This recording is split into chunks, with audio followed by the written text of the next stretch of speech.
Hello guys, তো তোমরা এত ভিডিও আমার দেখো আর এটা হচ্ছে আমার নেক্সট আউটফিট।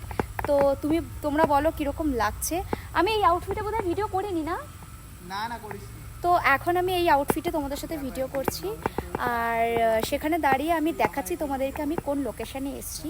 খুবই সুন্দর জায়গাটা। এই দেখো, আমি বলেছি না এবার থেকে আমি তোমাদের সাথে ভিডিও শেয়ার করব যে কিভাবে একা একা ভিডিও করা যায়, কারণ একা একা তো আমাকে ভিডিও করতে হবে, কারণ আমি একটা ক্যামেরাম্যান, একটা কিছুই পাচ্ছি না। যতটা পাচ্ছি ততটা আমি চেষ্টা করছি।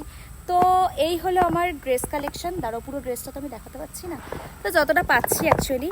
দাঁড়াও, আমি তোমাদেরকে দেখাবো আমি আর দেবজিৎ সুইমিং পুলে কী করে। সুইমিং পুলে দেবজিৎ খুব ভালো সাঁতার কাটতে পারে। দে আমার কাছে আরেকটা ফোন দে।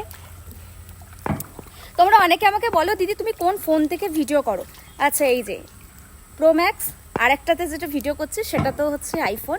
তো দাঁড়াও আমি এই ফোনটা একটু রেখে আসি, না তো ভিজে যাবে আর খুব প্রবলেম হবে। সেই জন্য আমি ভাবলাম যে আগে একটু এখানে আরও কটা ইয়ে রয়েছে। পুরো সন্ধ্যা হয়ে গেল, এসছি সেই সকালবেলা আর এত রোদ ছিল যার জন্য আমাদেরও একটু প্রবলেম হলো।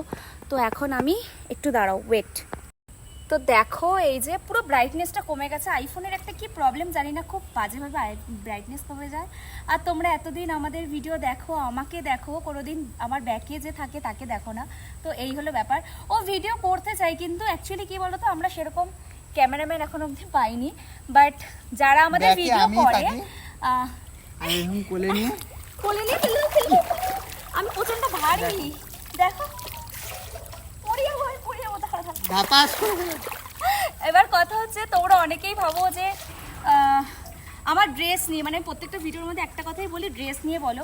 ওর প্রবলেম নেই, আমার প্রবলেম নেই, তাহলে আমার বাড়ির লোকের প্রবলেম নেই, তোমাদের কিসের প্রবলেম? কারণ আমার একটাই জীবন, ঠিক আছে? আমি যদি এখন না এইসব জিনিস পড়তে পারি, আর সব থেকে বড় কথা এইসব ড্রেস পরার জন্য একটা কমফোর্টেবল কি বলে ব্যাপার লাগে আর হচ্ছে কনফিডেন্স লাগে, প্লাস সুন্দর একটা ফিগার লাগে। এগুলো পড়তে গেলে ভাই সবসময় মেইনটেইন করি, এগুলো পড়তে গেলে মডার্ন লাগে। আমার বউ খুবই মডার্ন।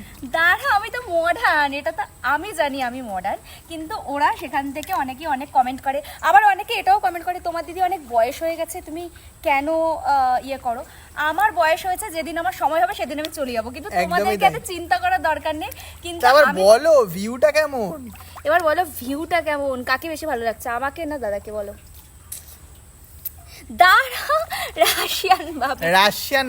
রাশিয়ান ভাবিকে এরকম করবি না। দাঁড়া, সবসময় ও ইয়ার কি করে আমার ভালো প্রাইভেট পুল বুক করে রাশিয়ান ভাবির সাথে চলে এসেছি আমি। হ্যাঁ, আর আমরা সবসময় এই পুলটাতেই আসি, অন্য কোনো পুলটাতে আমরা কত কমফর্ট জোন হই না, খুব প্রবলেম হয়। বাট এই পুলটা আমাদের জন্য কমফোর্টেবল, আমরা সবসময় আসি, সবসময়ের জন্য আসবো।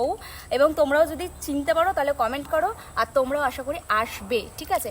কত মিনিট হলো আমি জানি না, আমি ঠিক বুঝে উঠতে পারছি না। ঠিক আছে, চলো তাহলে ভিডিওটা এখানে এন্ড করি, কারণ আমরা ড্রেস চেঞ্জ তারপর আমরাও বাড়ি যাব, অনেকটা দূর যাব, তো সেই জন্য অনেকটা দূর যেতে হবে। Tata, bye. হয়ে গেছে।